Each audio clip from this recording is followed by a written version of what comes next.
কখনো কারো বদনাম করেছেন কারো সামনে? যদি না করে থাকেন করতেও যাবেন না। একদমই জঘন্য একটা কাজ। শুনতেও বাজে লাগে। হয়তো সামনে আপনার বলবে না যে আপনি কেন অন্যের কথা সমালোচনা করছেন, কিন্তু বিশ্বাস করেন শুনতে যেন কানে লাগে। আসলে যাদের হাতে অনেক বেশি সময় থাকে তারাই কিন্তু এগুলো করে বেড়ায়। আমার মনে হয় তারা যদি একটু সংসারের প্রতি মন দিত, ছেলে সন্তানদের প্রতি বা বাচ্চাদের প্রতি মন দিত, তাহলে কিন্তু এত সময় তাদের থাকতো না। অথবা কিছুই যখন ভালো লাগে না তখন কিন্তু বাচ্চার দিকে একটু মনোযোগ দিতে পারে, তার লেখাপড়ার দিকে। এসব দিকে তো কোনো খেয়ালই নেই। শুধু কে কি করলো, কে কি বললো, কে কি খেলো, কে কি করলো, এগুলো নিয়েই পড়ে থাকা যেন তাদের একটা বিশেষ কাজ। তো যাই হোক, আপনাদের সঙ্গে মনে হলো ব্যাপারটা একটু বলি, তো সেখান থেকে বলা। সকাল থেকেই ওয়েদারটা অনেক বেশি ঠান্ডা ছিল, তাই ভাবলাম যে বাবাইটার জন্য কিছু রান্না করি। বেশ কয়েকদিন ধরে মাছই খাওয়া হচ্ছে। এই যে হাঁড়িটা এনেছি না, এটা তো বাবার বাড়ি থেকে এনেছি, আপনাদের বলেছিলাম। হাঁড়িটায় পোলাও রান্না করতে যেয়ে নিচে একটু লেগে গিয়েছিল। কয়েকবার পরিষ্কার করার চেষ্টা করেছি, কিন্তু ভালো করে ওঠেনি বলে আমি আর জোর করিও নি।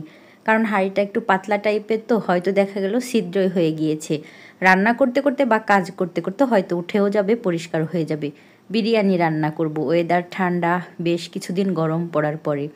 আগে তো মাংস রান্না করে নিয়েছি প্রেসার কুকারের মধ্যে, আর এখন আমি পেঁয়াজ ভেজে তার মধ্যে কিছুটা মশলা, মানে বিরিয়ানির মশলা দিয়ে চাল ভেজে নিব। চাল ভাজতে ভাজতে মনে হলো বাবাইটার তো মানে দুই বাবাইয়ের তো কোনো খোঁজ খবর নেই, কোনো ভাজও পাচ্ছি না। ছোটোবাবুকে যে সে তার কোলের মধ্যে নিয়ে নিয়েছে, এখানে এসে দেখতে পেলাম। তো তারা তো দুই ভাই রয়েছে, তাদের মতন আমি আবার রান্নাঘরে চলে এসেছি। বাবাইদের দিকে যখন গিয়েছিলাম তখন চুলার আঁচটা একদম কম করে গিয়েছিলাম। এর মধ্যে চাল ভাজা হয়ে গিয়েছে, পানিও দিয়ে দিয়েছি। আর এখন একটু নেড়ে চেড়ে এর মধ্যে রান্না করে রাখা যে মাংস ছিল গরুর, সেগুলোই দিয়ে দিব। খুব সহজ করে আজকাল রান্না করি। অনেকের হয়তো ভালো লাগবে, অনেকের নাও লাগতে পারে, কিন্তু ছোটোবাবুর আম্মুরা এটা ছাড়া তো আমাদের কোনো গতি নেই, তাই না? সেরকম সময় আবার আসবে আমাদের সামনে, যখন রান্নাঘরে একেবারে ঘন্টার পর ঘন্টা মন দিল দিয়ে রান্না করব। এখন না হয় একটু ফাঁকিবাজি করি। এমন কপাল নিয়ে তো দুনিয়াতে আসিনি যে কেউ চারটা রান্না করে দিবে আর পায়ের উপর পা তুলে খাবো আর বাচ্চা পালবো। তো যাই হোক, কথা বলতে বলতে আমি আবার বিরিয়ানিতে একটু মিষ্টি পছন্দ করি, তাই কিছুটা চিনি দিয়েছি, একটু বেরেস্তাও দিয়ে দিলাম। এগুলোই ছিল বাসায়। উপর দিয়ে একটু ঘিও দিয়েছি, সেটা আর আপনাদের দেখাতে ভুলে গিয়েছি।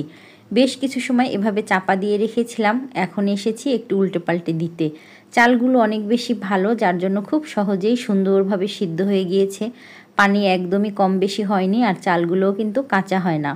আমার বিরিয়ানি বিশেষ করে বাসায় যখন অল্প স্বল্প রান্না করি তখন বেশ ভালোই হয়, তবে বেশি রান্নার মতন এখনও সময় সুযোগ আমার আসেনি, বা ওই পর্যন্ত এখনও যাইনি।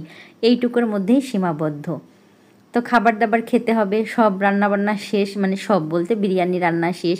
এর মধ্যে বাবাইরা গোসলও করে নিয়েছে। ছোটোবাবুকে ঘুম পাড়ানোর জন্য চেষ্টাও করেছিলাম, কিন্তু ব্যর্থ হয়ে বাবাইটাকে খেতে দিব। একটু তাড়াহুড়োই লেগেছে, কারণ বিরিয়ানি রান্না করেছি, বিরিয়ানির ঘিরানে তার একটু ক্ষুধাটা বেশিই লেগে গিয়েছে। এরই মধ্যে খাবার দিয়ে দিয়েছি, আর ডিম সিদ্ধ করে নিয়েছিলাম। বিরিয়ানির সঙ্গে ডিম একটু আলু হলে বেশ ভালোই লাগে। বিরিয়ানির মধ্যে কিন্তু আমি একটু আলুও দিয়েছি।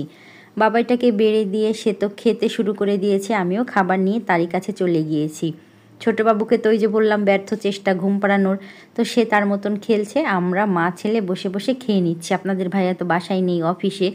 এভাবেই সকাল থেকে দুপুর পর্যন্ত আমাদের মা ছেলের কাটে। আজ এই পর্যন্তই, পরবর্তী ভিডিওতে কথা হবে। সেই পর্যন্ত সবাই ভালো থাকবেন, সুস্থ থাকবেন। আল্লাহ হাফেজ।